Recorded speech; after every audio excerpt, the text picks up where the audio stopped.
नमस्कार दोस्तों। आज भी हमारे देश में ऐसे कुछ टीचर्स हैं जो टीचर्स के नाम पे कलंक है। उनको मैं टीचर्स कम कहूँगा, मैं कहूँगा ये एक्चुअली गंदी नाली के कीड़े हैं। ऐसे लोगों को तो टीचर के पद पे आना नहीं चाहिए। उन्होंने टीचर की गरिमा को खंडित किया है। ये एक बहुत बड़ा इंसल्ट है टीचर के नाम पे। कोई भी टीचर जो इतना अगर टीचर इतना जातिवादी होगा, सोचिए उन जिन बच्चों को पढ़ा रहा उनके अपने घर में उनके जो अपने बच्चे हैं, तो कमिंग जनरेशन वो कितने खराब होंगे। और जब तक ऐसे लोग रहेंगे तब तक आरक्षण रहेगा। और हम लॉजिक देते रहेंगे कि नहीं जातिवाद खत्म हो गया, फलाना ढिकाना, लेकिन ग्राउंड लेवल की यह हकीकत नहीं है। इनकी पहले चलिए इनकी वीडियो को देखते हैं, फिर बात करते हैं। क्या हमारे देश में जातिगत भेदभाव होता है? ये तो आदिकाल से होता चला आया, नई बात थोड़ी है। जब आर्य लोग थे तब से चला आ रहा है ये जातिवाद। कर्म के आधार पर बांटा गया था, आज भी वही है। तो जैसा कर्म करता है उसको उसी जात में तब्दील किया गया है। तो क्या ये सही है? क्यों नहीं सही है? जो पुराने बुजुर्गों ने बनाया, जो विद्वानों ने एडजस्टमेंट किया, जो परंपरा बनाई है, गलत थोड़ी है। सबसे बढ़िया वही है। तो मतलब आप ये कह रहे हैं खत्म नहीं, ये कभी अगर है भी तो ये कभी खत्म नहीं होना चाहिए। नहीं होगा ये जो गंदी मानसिकता का आदमी का कहना है कि जो वर्ण व्यवस्था हमारे पूर्वजों ने बनाया, कुछ सोच समझ के बनाया और अच्छा है, वही चलता रहना चाहिए। तो हमारे पूर्वजों ने ये बनाया था कि महिलाओं को शिक्षा नहीं था, आप अपनी बेटी को स्कूल मत भेजो, आप अपनी बेटी को जॉब करने मत दो। हमारे पूर्वजों ने ये भी नियम बनाया था कि एक नियम था सती प्रथा, जिसके पति की मौत हो जाती है उसके पत्नी को जिंदा जलाया जाता। तो आप भी अपनी बेटी को, अगर उनके हस्बैंड का देहांत हो गया तो आप उनको जिंदा जला दो। इस सती प्रथा को क्यों खत्म कर दिया? हमारे पूर्वजों ने बहुत सारे नियम बनाया था, कुछ गलत था कुछ सही था। जो सही आज भी लागू है उनमें से गलत चीज़ था वर्ण व्यवस्था, जातिगत व्यवस्था।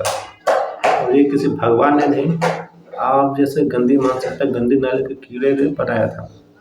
चलिए इसकी वीडियो को और आगे सुनते हैं क्या कहते हैं। हमारा देश बट नहीं रहा है। अगर अंगुलियां सब बराबर हो गए तो किस काम की? कोई काम करेगा? बोलो, कुछ काम होगा उसका? नहीं होगा ना। तो जिसका सबका अपना अलग अलग वर्ग है, सबका अपना अलग अलग वर्ग है। किधर चलो, वहाँ चलो, ठीक है? क्यों हटाया ये? समझे ना? अब सबका अलग अलग काम है, सबका अलग अलग ज़रूरत है, सबकी आवश्यकता अलग है। वेदांत में क्या लिखा हुआ है? रहीमन देख बड़ेन को लख न दीजिए डार, जहाँ काम आवे सुई नहीं करे तलवार। जानते इस बात? तो इनका कहना है कि हाथ की जो पांचों उंगली अगर बराबर हो तो ये काम नहीं करेगा। बात सही है, सबका अपना अपना काम है, लेकिन ये भूल कि हाथ की पांचों उंगली एक ही पंजे एक ही हाथ में है। जैसे मान लीजिए ये पेन है, इस पेन को मैंने इस दो उंगली से अंगूठा और इस उंगली से उठाया, तो ये भी उंगली ये जो काम कर रहा है यही काम सेम ये मेरा दो उंगली भी कर रहा है। तो पांचों उंगली का काम अपना अपना है, लेकिन पांचों उंगली पांचों काम कर सकते हैं। तो ये लॉजिकली बेवकूफ़ बना रहा है।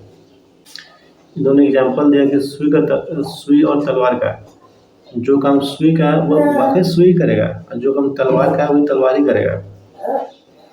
लेकिन इंसानों पे ये नियम वैसे लागू नहीं होता।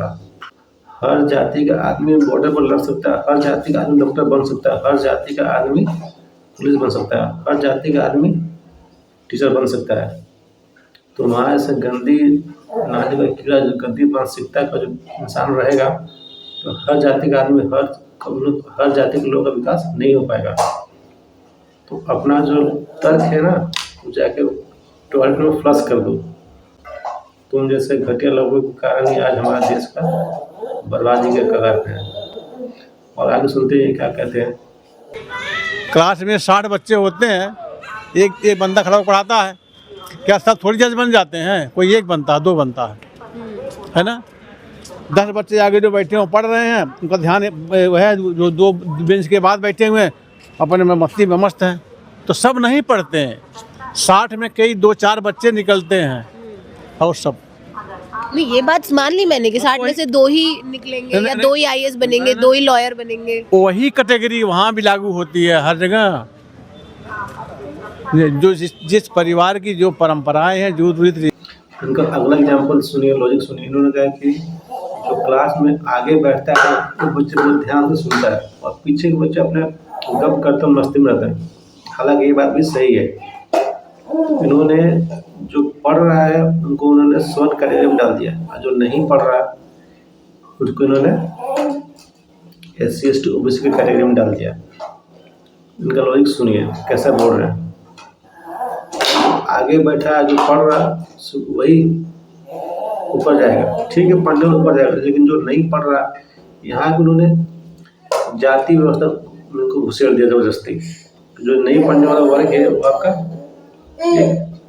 मीन्स अदर बैकवर्ड क्लास है, SC ST OBC, जो पढ़ रहा है वो अपर क्लास है। यहाँ भी वर्ण व्यवस्था ढुका दिया उन्होंने।